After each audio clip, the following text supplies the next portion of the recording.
think actually the industry is actually making it happen. So Intel, we're right in the middle of it, and I think we're an example of actually how a company needs to respond, because if you don't respond, you're actually dead. So I think there's a very almost a predictable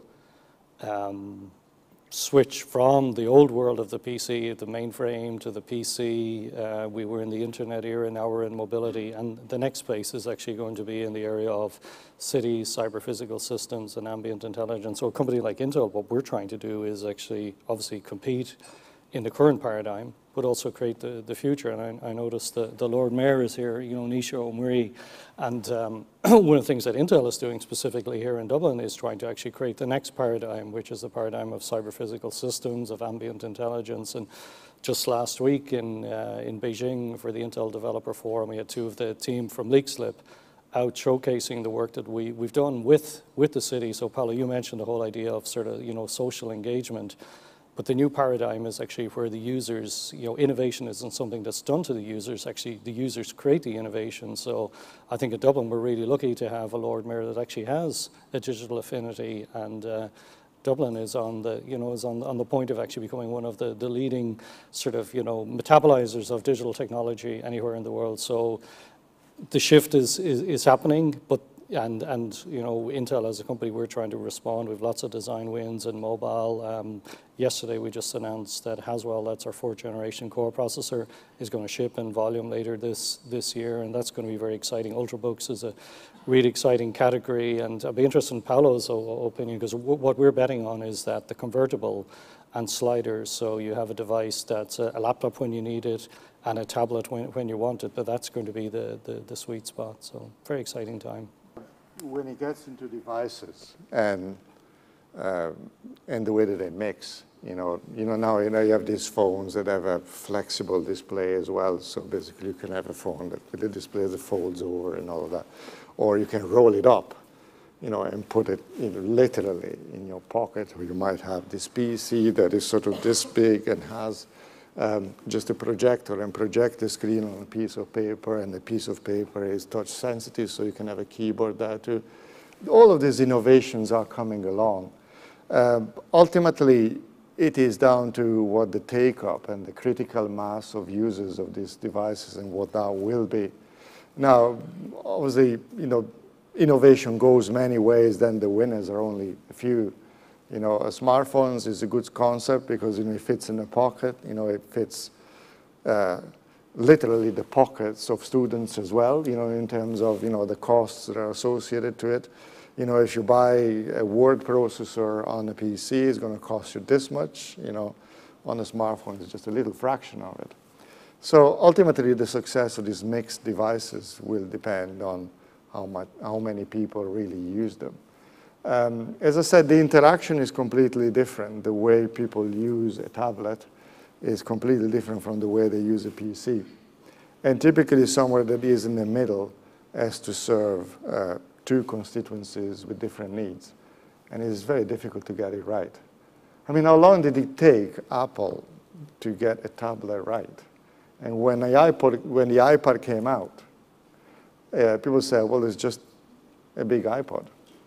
They didn't really figure out that this thing will actually open up new opportunities. But then the take-up of the tablet was good, and the iPad came out as now one of the major types of tablets that you have around. So what you probably see with these mixed devices is the beginning of that curve.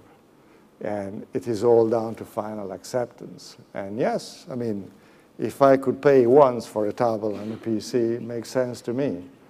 But will I be able to use it the same way? Minister Abbott mentioned the spectrum auction there, which I think really has clarified the spectrum landscape now for nearly the next 2 decades, actually, because it's a 17-year license. And the mobile operators have invested very significant upfront license fees and then on an ongoing basis.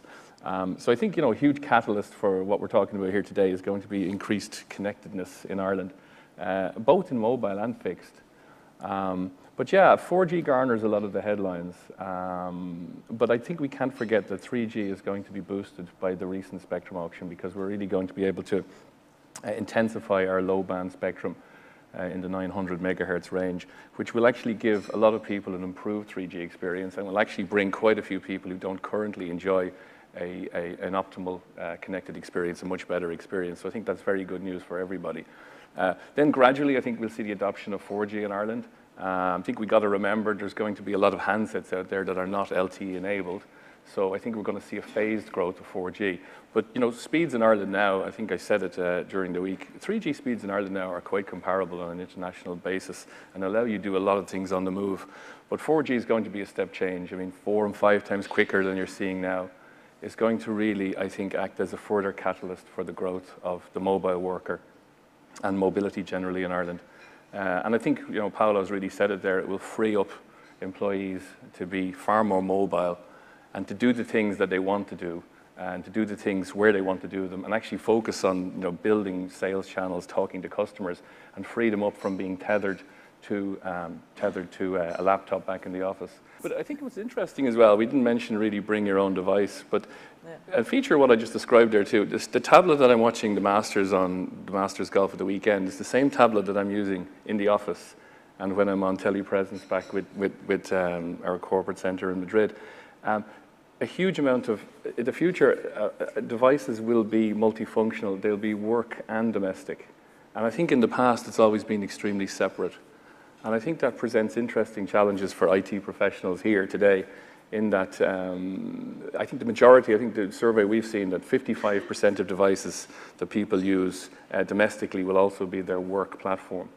And again, I think, you know, hugely bringing together the social and your working life, but presenting challenges for IT professionals here, because obviously that opens up huge questions around security protocols. And this, something that's been very separate in the past is now actually merging. We recently did a report called the UPC report on Ireland's digital future, and it looked at trends both from a consumer standpoint as well as a business standpoint. And what we found is that businesses, 50% of businesses said they had 5% of their workforce working from home at least 1 day a week, which was far higher than we expected. And we also found that well over 30% of consumers said that they regularly did work in their homes. And that ranged from emails to presentation work to Skype, et cetera. And so really this boundary of, you know, your home is your home, your work is already shattered. And what we found as well is that people expect that 60% of organizations will allow their employees to work from home regularly, a large percentage of their employees to work from home regularly. And part of this is enabled certainly by some of the infrastructure advancements in the country that the country is seeing. So the fact that you can get 150 megs to your household allows you to do anything that you possibly could do in the office, you can do at home. You don't, as long as there are sophisticated applications that the company has built to allow you to work as if it's a virtual office, it really kind of opens up a very different workforce. And what that means for organizations, I believe, is it's an incredible transformation in the way we have to manage, because you have to figure out how to educate and bring employees into an aligned vision of where you're trying to go when you're not necessarily having them directly in the office with you. Distance learning and distance education, distance meeting management, all of those. But on the other hand, it leads to a much more sophisticated approach to human resources. And you can really go for best skill in any territory as opposed to having to compromise because of geographic locations. And I think that opens up quite a large opportunity for organizations to really build very top talent, regardless of where the geographic location sits.